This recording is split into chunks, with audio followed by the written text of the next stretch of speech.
Hey, it's Jeff Joel Child, Sex and Love Addict. Good to be with you. A little dark in the room. It's hard to get some sunlight in here. But back in Chiang Mai, Thailand. It's northern Thailand. I've been here before. It's my second time up to this city. Um, but I want to talk about some interesting phenomenon that I noted last time I was here and something that's continued to come back to my mind. And it's this concept of introducing a woman into the mix and everything changing. So I first noticed that when I was at a temple here in Chiang Mai, there was a temple where only men could go into.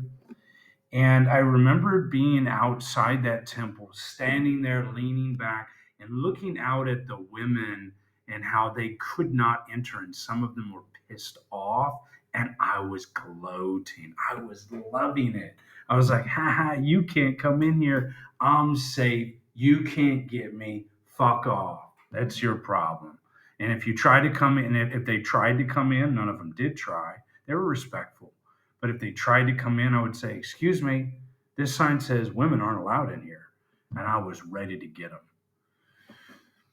So I casually took my time, just looking out at them, how they couldn't enter. I felt safe. I felt protected. I think my little kids, my parts inside felt good. And like, oh, I'm around men. This is okay. These women can't hurt me. They can't judge me. They can't compare me to the other men because they're not in there. They can't do that to me. I have every right to relax and be at ease and peace here. Then, when I went into the temple, I noticed that even though there were taller, stronger, maybe even more handsome looking men, but even though I noticed that they were taller, maybe stronger or something.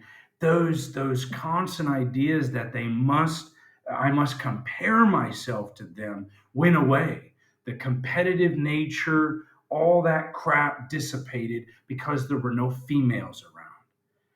And scholarly articles have been written regarding how women incite male on male competition, so that they can get the strongest, fittest male for mating rights or for mating and siring their offspring. So this could get into sociobiology, a discussion of sociobiology. I'm not going to let it get there. I'm just going to generally discuss this phenomenon that I noticed, and just kind of what are the consequences, what are the implications, what are the potential outcomes of noticing something like this. Well, noticing that women in my presence triggers a strong competitive reaction in me and makes me not like other men or want to compete against or compare myself to other men shows me that men are not the problem. Humans are not the problem. I don't mind being around other people as long as that female interaction that's going to be introduced is not going to be so strong that it's going to try to introduce competition among the males. Because and this is on me, I don't know how to deal with that appropriately. I don't want to deal with that because for me, I've already been through enough trauma in my life that's traumatizing. Being exposed to a situation in which females are inducing, even if it's subconsciously, are inducing or creating a competitive atmosphere between men, that makes me feel uncomfortable and not capable of going out into public because I can't just relax because females are around and they're looking or judging or comparing. If, for example, if there's a group of single women and you're standing here and there's another dude next to you, he's taller, stronger, better looking than you. If there's no women around, I don't give a shit what he looks like, how tall he is. I don't care how strong he is, don't matter. But as soon as a group of single women come and they're looking at him and not me, now the women have just created an atmosphere of competition between me and this guy. Now I'm not going to like him because those girls are looking at him and not me. So it's not him that I don't like; it's the women.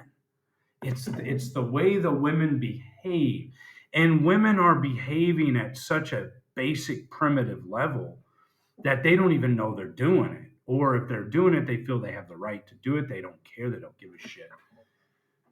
You know, this isn't about a misogynistic approach or attempt here. I'm trying to work against my misogyny, if there is any, or against any kind of prejudice against women. But I do notice that this introducing women into the mix is definitely detrimental, can be very detrimental to friendships among between men.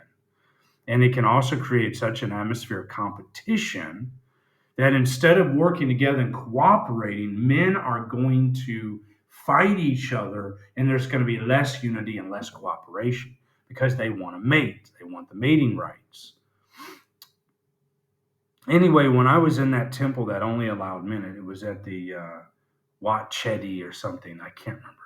I can't remember the name. It's a major Wat temple. Wat means temple in Thai, in the Thai language. So in the middle of the city in Chiang Mai here, in the old city, the old quarters, you've got this main temple, and that's where only men could go. So I went in there into the main temple there, and I remember just all the men were all quiet. Most of us are quiet, and we're just looking around, and nobody's mean mugging each other. Nobody's posting up. I felt relaxed, even relaxed around guys who were like 7 feet tall, much stronger, better looking, taller than me. I didn't. It didn't matter because there are no women around for me to come. I didn't need to compare myself to the other men. Who cares? There's no women around. So it was really, really revealing to see that not knowing how to handle the way women interact with men and then the way the men react back, respond to women reacting to them. That's something I don't know how to handle. I never learned how, and I hate trying to deal with.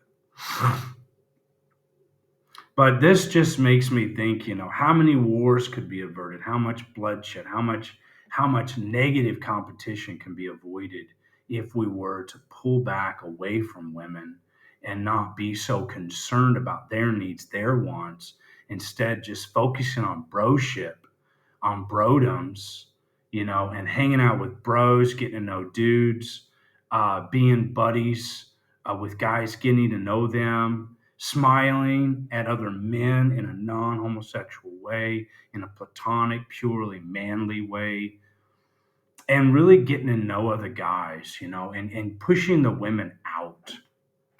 I just got to briefly say, and maybe this is going to be over the top. It probably is. I've seen something else that was really, strange. Maybe this is going to be a weird comment, but I got to put it out there. I've seen everybody's seen different types of pornography, right? I've seen gay porn before, threesome porn by, two guys and a girl where anything goes. It wasn't two straight guys. There were like two bi guys, two bisexual men, and one bisexual woman, maybe.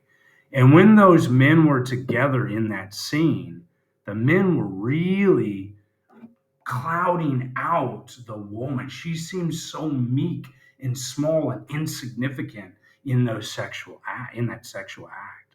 The men were the ones that were at the front and were the most interesting in that encounter, not the woman. She was just like a shadow, an afterthought. She was so insignificant in the scene.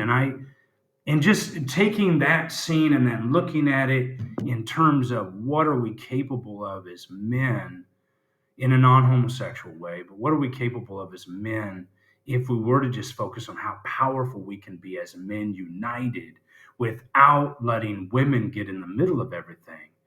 I feel there's just nothing we can't achieve. We could really go all the way. I mean, progress of human society could just be never ending. I just wanted to comment on this, make another little short video today about this observation, and I just had to come to Thailand to see. I always knew that introducing women into a dynamic changed the atmosphere, but now I have some pretty strong proof, and I want to just see where that can go. And if anybody can relate, I hope this video helped you. Please feel free to leave some comments. Until next time, all the best and keep on fighting the good fight.